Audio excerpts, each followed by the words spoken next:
নেকানিবি চকু পানী নুলিয়াবি চকু পানী সমস্যাৰ সমাধান নকৰে মনত ৰাখিবি বহুত কান্দিলি গুৱাহাটীত শেষত কষ্ট কৰিয়ে তাইক জীৱন বচাই আনিলো এই দৃশ্য হয়তো চাবলৈ বহুত কষ্ট হৈছে তাই ঘৰটোত সাৱটি এনেদৰে কান্দিবলৈ ধৰিছে মাকে আজি পূৰ্ণিমাহঁতৰ ঘৰটো ভাঙি ইয়াৰ পৰা বেলেগ ঠাইলৈ লৈ যোৱা যাব সিহঁতি চিৰ দিনৰ বাবে এই ঠাই ত্যাগ কৰিবলৈ ওলাইছে আৰু এয়া ঘৰ ভাঙি আছে কিছু সময়ৰ পিছতে সকলোখিনি ভাঙি চিঙি ইয়াৰ পৰা আমি গুচি যামগৈ বেলেগ ঠাইলৈ আসলতে ভাবিছিলোঁ যে যি 50,000 বিক্ৰী হৈছিলে মাটিখিনি ঘূৰাই ল'ম কিন্তু এতিয়া কি হ'ল সেইখিনি পইচা ঘূৰাই দিয়াতকৈ মানে পূৰ্ণিমাৰ মাকৰ সৰুটো ভাইকে এডোখৰ মাটি দিছে তাতে ঘৰটো বেলেগকৈ বনামগৈ কাৰণ এইটো ঘৰ পুৰণা ঘৰটো যিহেতু আছিলে এই ঘৰটোৱে তাত যদি বনাই মেলি আমি তাত ঠিক কৰোঁ তেতিয়াহ'লে 50,000 টকা নাযাব আৰু সেইবাবে এইটো সিদ্ধান্ত লৈ আজি সকলোৱে ঘৰ ভঙা কামত লাগি আছে এনেদৰে সকলোৱে লাগি ভাগি আজি দিনটোৰ ভিতৰতে ভাঙি ইয়াৰ পৰা সকলোখিনি লৈ যোৱা যাব সকলো বস্তু বাহিনী উলিওৱা হৈ গ'ল আৰু সকলো লাগি আছে গাঁৱৰ মানুহ আহিছে আৰু মহিলাসকলো লাগি আছে এনেদৰে মানে কি কম ক'বলৈ ভাষা নাই এনেদৰে টালি টোপোলা ভাঙি সপোনৰ ঘৰখন এৰি যাব লগা হৈছে এয়া সকলো পৰিস্থিতিৰ দাস বুজাবলৈ ভাষা নাই আসলতে মানুহৰ যেতিয়া কাৰোবাৰ এনেধৰণৰ ৰোগ হয় বেমাৰত যে মানুহ কংকাল হৈ যায় তাৰে এটা জ্বলন্ত উদাহৰণ কিন্তু এই পৰিয়ালটোৰ লগত মই আছো দুখ লাগিছে এটা কাৰণে যিমান যি হ'লেও এখন নিজা ঘৰ আছিল ন সেই ঘৰখন আজি যাবগৈ লাগিব বেলেগ এডোখৰ ঠাইলৈ কিন্তু বিশ্বাস কৰক মই কথা দিছোঁ সিহঁতক মই কোনোদিনেই বিপদত পৰিবলৈ নিদিওঁ গুৱাহাটীৰ পৰা যুদ্ধ কৰি শেষ কৰি আজি ছেকেণ্ডখন যুদ্ধ কৰিব ওলাইছোঁ আজি ঘৰ বনোৱা কামটো শেষ কৰিয়ে ঘৰ তালৈ লৈ গৈ এখন নতুন ঘৰ সিহঁতক সোমোৱাইহে তাৰপিছত তাইক পঢ়োৱাৰ ব্যৱস্থা কৰিম কেলে কান্দিছ নেকানিবি একো নহয় চিন্তা নকৰিবি ইয়াৰ পৰা যাব ওলাইছ একো নহয় দে উপায় নাই আৰু তই কান্দি নাথাকিবি হা এইটো আচলতে যিমান হ'লেও বেয়া লাগে নিজৰ আগৰ ঘৰটো ইমান ধুনীয়াকৈ সজোৱা এটা ঘৰ এনেদৰে ভাঙি লৈ যোৱাটো বহুত এটা দুখৰ কথা কিন্তু কি কৰিব উপায় নাই চা এতিয়া তহঁতি এটা নতুন জেগালৈ যাবিগৈ ভাল হ'ব তাত চিন্তা কৰিব নালাগে চা মই কৈছিলোঁ প্ৰথমতে তাই জীৱনটো ঠিক কৰিলোঁ তাৰ জীৱনটো ভাল হ'ল নে নাই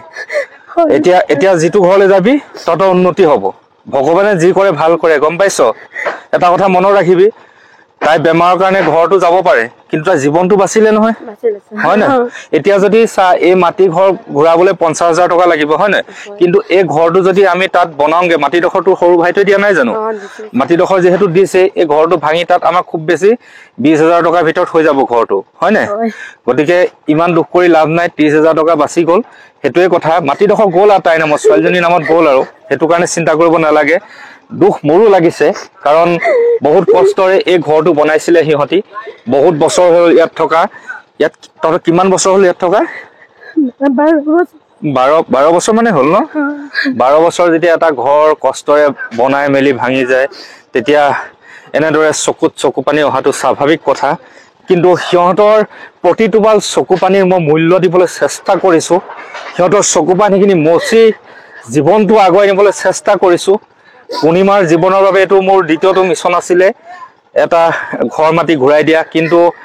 বহুত কথা ভাবি চিন্তি ঘৰ মাটি ঘূৰাই দিয়াতকৈ এটা নতুন ঘৰ বনোৱা সিদ্ধান্ত ল'লোঁ যিহেতু সৰুটো ভাইকে মাটিডোখৰ দিলে গতিকে তহঁতি চিন্তা নকৰিবি মই আছোঁ তহঁতৰ লগত সদায় আছোঁ এই পৰ্যন্ত আছোঁ তাইক গুৱাহাটীলৈ নিয়াৰ পৰা আজি ঘৰ ভঙালৈকে আছোঁ তাৰপিছত তাইক পঢ়ুৱাব লাগিব সেইখিনি চব কাম হৈ যাব এজন ওপৰৱালা ভগৱান আছে সেই ভগৱানে তহঁতক সদায় চাব আজি যেনেদৰে চাবলৈ গৈ আছে আজি অলপ দেৰি পিছতে এইখিনি লৈ যামগৈ ইয়াৰ পৰা নতুন ঘৰ হ'ব গতিকে নেকানিবি চকু পানী নুলিয়াবি চকু পানী সমস্যাৰ সমাধান নকৰে মনত ৰাখিবি বহুত কান্দিলি গুৱাহাটীত শেষত কষ্ট কৰিয়ে তাইক জীৱন বচাই আনিলোঁ চ' আৰু বেছি সময় নাই সকলো মানুহ এনেদৰে লাগি ভাগি দিছে ঘৰটো ভাঙি আমি বহুত দূৰলৈ গুচি যামগৈ এই দৃশ্য হয়তো চাবলৈ বহুত কষ্ট হৈছে তাই ঘৰটোত সাৱটি এনেদৰে কান্দিবলৈ ধৰিছে মাকে কি বুজাম ক'বলৈ ভাষা নাই মোৰ বুজাবলৈ আজি ভাষাহীন হৈ পৰিছোঁ মই যেন মোৰ আজি ভাষাবিলাক ক'ৰবাত হেৰাই গৈছে আজি এই পৰিস্থিতিটো দেখি কাৰো জীৱনত যাতে এনেকুৱা নহওক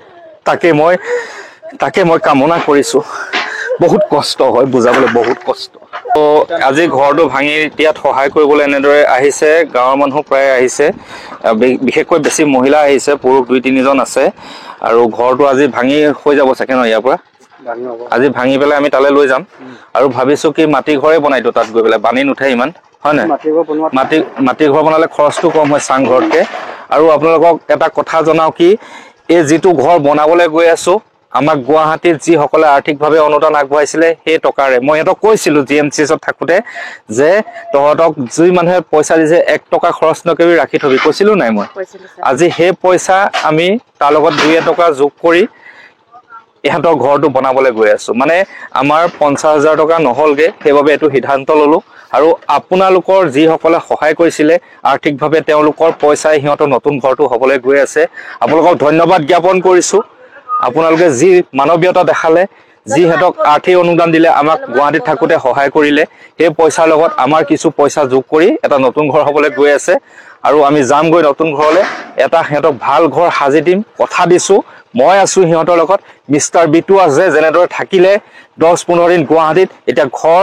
নতুন ঘৰ হোৱালৈকে আপোনালোকক মই আপডেট দি থাকিম। সিহঁতৰ সকলো ব্যৱস্থা জীৱন সুৰক্ষিত কৰিহে মই সিহঁতৰ ওচৰৰ পৰা আঁতৰিম, কাৰণ সিহঁতৰ সম্পূৰ্ণ দায়িত্ব মই লৈছিলো। আৰু এটা মাটি ঘৰ হ'ব, চাংঘৰ নবনাও হা।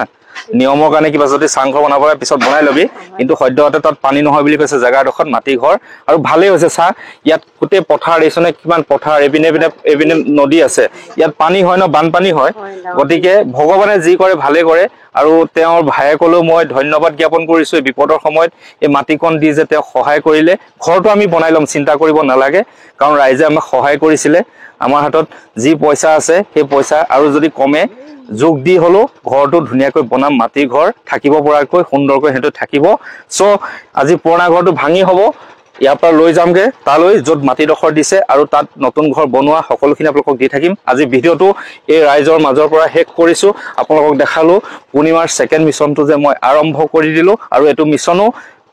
3-4-5 দিনৰ ভিতৰত শেষ কৰি আছো, এটা নতুন ঘৰ সিহঁতক দি পেলাই। চ' বিদায় মাগিছো, আশীৰ্বাদ কৰিব যাতে এইটো যাত্ৰা যাতে মই সফলতাৰে শেষ কৰিব পাৰো। যেনেদৰে পূৰ্ণিমাৰ জীৱন বচাই ঘৰত থৈছিলো, এতিয়া এই পূৰ্ণিমাক যাতে এই নতুন ঘৰত সোমোৱাই তাইক সুৰক্ষিত কৰিব পাৰো, এই দুৰ্ভগীয়া পৰিয়ালটো সুৰক্ষিত কৰি যেন মই আকৌ এই মিছনটো জয়ী কৰিব পাৰো। চ' ধন্যবাদ, বিদায় মাগিছো। ভিডিঅ' পাই থাকিব, সিহঁতৰ নতুন ঘৰ নোহোৱালৈকে মিছনটো আৰম্ভ হৈ গ'ল।